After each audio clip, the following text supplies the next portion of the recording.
नमस्कार दोस्तों, जैसे कि आपको पता है कि सावन में कांवड़ यात्रा शुरू हो जाती है।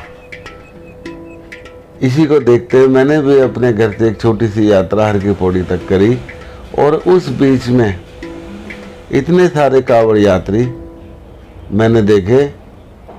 शायद आपने ही इतने कभी कांवड़ यात्री हरिद्वार में देखे होंगे। तो चलो आज मैं आपको सारे कांवड़ यात्रियों की वीडियो दिखाता हूँ और सावन में ही क्यों भोले भंडारी पर जल चढ़ाया जाता है, इसकी कथा भी मैं आपको विस्तृत जानकारी दूंगा। सबसे पहले आप ये देखिए, सड़कों पर भगवामय पूरा माहौल ऐसा हो गया कि बस हर जगह बम बम भोले की ही जयकारे सुनाई दे रहे थे। आप कांवड़ यात्रा का आनंद लीजिए और भीड़ देखिए कितनी हो रही है। और इसी बीच में आपको भोले भंडारी के सावन में जल चढ़ाने का महत्व भी आपको बताता चलूँगा। जय भोले भंडारी और बम बम भोले के भी आप मन ही मन नारे लगाते चलना। जय भोले भंडारी। सावन के शुरू होते ही कांवड़ की भीड़ लगने लगती है। शिव मंदिरों में बम बम भोले के जयकारे गूंजने लगते हैं और सावन मास में ही कांवड़ के पवित्र जल से शिव के भक्त शिवलिंग का जलाभिषेक करते हैं और अपनी मनोकामना की पूर्ति और आशीर्वाद प्राप्त करते हैं। सबसे पहले तो सावन के सोमवार में जल चढ़ाने का बहुत ही ज़्यादा महत्व है। इससे आपकी सारी मनोकामना पूरी होती है। अब मैं आपको भगवान के ऊपर सावन में जल चढ़ाने का कारण बताता हूँ।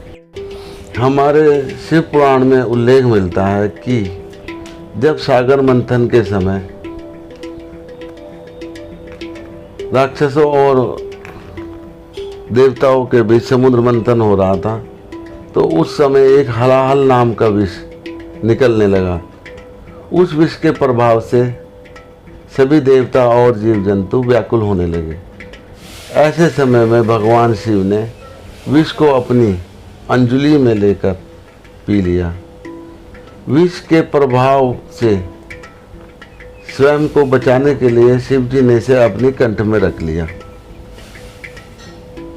इससे शिव जी का कंठ नीला पड़ गया और शिव जी नीलकंठ कहलाने लगे। लेकिन विष के प्रभाव से शिव जी का मस्तिष्क गर्म होने लगा। ऐसे समय में देवताओं ने शिव जी के मस्तिष्क पर जल उड़ेलना शुरू करा, जिससे उनके मस्तिष्क की गर्मी थोड़ी कम होने लगी। तब उन्होंने और जल शिव जी के मस्तिष्क में डालना शुरू करा। उससे उनका मस्तिष्क थोड़ा शांत हुआ। और कुछ देवताओं ने बेल के पत्ते भी उनके ऊपर चढ़ाए, क्योंकि बेल के पत्तों की तासीर थोड़ी ठंडी होती है। इसलिए शिव जी को पूजा स्थल में बेलपत्र भी चढ़ाए जाते हैं। बेलपत्र और जल से शिव जी के मस्तिष्क में शीतलता रहती है और उन्हें शांति मिलती है। इसलिए बेलपत्र और जल से पूजा करने वालों पर शिव जी प्रसन्न होते हैं। ये भगवान शिव शंकर की सावन में जल चढ़ाने की कहानी है। इसलिए आपने देखा होगा कि अक्सर सावन में भोले भंडारी पर जल चढ़ाया जाता है। और ये देखिए, मैं धीरे धीरे भीड़ को चीरते हुए हर की पौड़ी की तरफ जाता हुआ। देखना कितनी असंख्य भीड़ है, जिन्हें आप शायद गिन भी नहीं सकते। और मानते हैं कि हर एक कांवड़ में 3 से 5 करोड़ तक भोले भक्त यहाँ पर आते हैं। ये देखिए कितना अद्भुत नज़ारा। थोड़े थोड़े बादल होते हुए और गंगा के किनारे शाम का समय। ये देखिए कितनी भयंकर भीड़ है। हर की पौड़ी के चारों तरफ आपको इस समय ऐसे ही भगवामय भीड़ दिखाई देगी। जय भोले भंडारी, जय बम बम भोले। बम बम भोले के नारे लगाता हुआ मैं भी कांवड़ियों के साथ आगे बढ़ता चला गया। देखिए कितना सुंदर दृश्य। और यहाँ पर अपनी कांवड़ को सजाने के लिए दुकानें भी लगी हुई थी, जहाँ से आप अपना कांवड़ में सजाने के लिए कोई भी सामान ले सकते हैं। और अब आप देखिए हर की पौड़ी का अद्भुत और भव्य नज़ारा। चारों तरफ आपको भीड़ ही भीड़, कांवड़िए ही कांवड़िए, बच्चे बूढ़े औरतें सब इस कांवड़ में भाग लेने के लिए आते हैं। और पूरे भारत के सबसे बड़े मेलों में से भी ये एक मेला आता है जिसको हम कांवड़ मेला कहते हैं। और मैं अब आपको ये भी बताता हूँ कि ये कांवड़ सबसे पहले कब शुरू हुई। कांवड़ यात्रा के विषय में यह मान्यता रहती है कि सृष्टि में सबसे पहली कांवड़ यात्रा त्रेता युग में श्रवण कुमार ने की थी। श्रवण कुमार को तो आप सब जानते ही होंगे, जिन्होंने अपने माता पिता की इच्छा की पूर्ति के लिए कांवड़ लाए थे। श्रवण कुमार ने अपने माता पिता को कांवड़ में बिठाकर हरिद्वार गंगा स्नान के लिए ले गए और फिर वहां से लौटते वक्त अपने साथ गंगा जल भी लेकर आए। इसी गंगा जल से उन्होंने अपने माता पिता द्वारा शिवलिंग पर जलाभिषेक करवाया। तभी से कांवड़ यात्रा का प्रारंभ हुआ।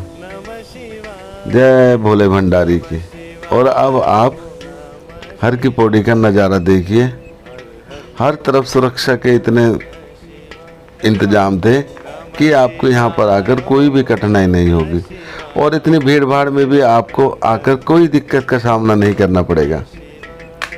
और इतने सुंदर दृश्य को देखकर आपकी कितनी भी दूर से आप अपनी कांवड़ लेके आए हों, आपकी सारी थकान और यहाँ आकर इतना आराम मिलेगा कि आपको पता ही नहीं चलेगा। ये देखिए कितनी सुंदर सुंदर कांवड़। और अब मैं अपना हर की पौड़ी से यात्रा करके वापस शुरू कर दी मैंने अपनी यात्रा।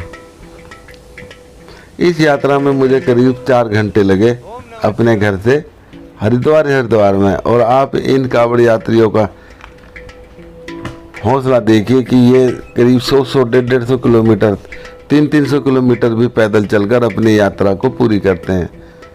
भगवान इन सब की मनोकामना पूरी करे। और आप जो ये वीडियो देख रहे हैं, आपको भी मनोकामना पूरी हो।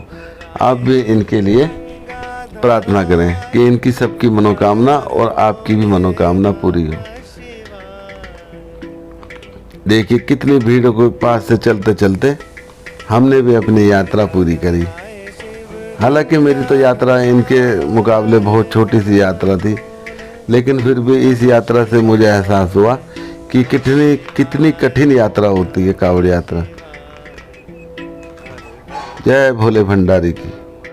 थोड़ी देर में मेरी भी यात्रा खत्म हो जाएगी, लेकिन मेरी आपसे सिर्फ एक यही प्रार्थना है कि जहाँ भी आप कांवड़ियों को देखें तो उनके लिए जलपान या कुछ फल का ज़रूर प्रबंध करें, क्योंकि इनकी सेवा से ही आपकी भी मनोकामना पूरी होगी। क्योंकि बहुत कठिन यात्रा है ये। अब देखिए अब मेरी भी यात्रा खत्म होने वाली है और आप भी इस वीडियो को देखकर पुण्य का लाभ उठाएं और भोले भंडारी के जयकारे लगाते हुए चलें। और मेरी वीडियो के बारे में भी आप बताना कि आपको मेरी वीडियो कैसी लगी। लाइक करना और कमेंट करके मुझे ज़रूर बताना। जय भोले भंडारी की।